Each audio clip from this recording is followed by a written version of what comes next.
அண்டம் முழுதும் ஒன்றினுள் அடக்கம். அதுவே ஆனை முகமெனும் ஓங்கார விளக்கம். சுழலும் கோள்கள் அவன் சொல் கேட்கும். அவனை தொழுதால் போதும் நல்லதே நடக்கும். ஆனை முகனை தொழுதால் நவக்கிரகங்களும் மகிழும். நல்லதே நடக்கும், நல்லதே நடக்கும்.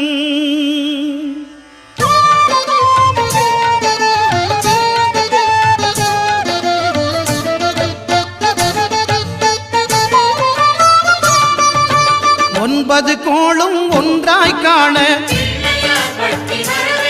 அங்கு கற்பகம் என்னும் கடவுளின் மெய்யில்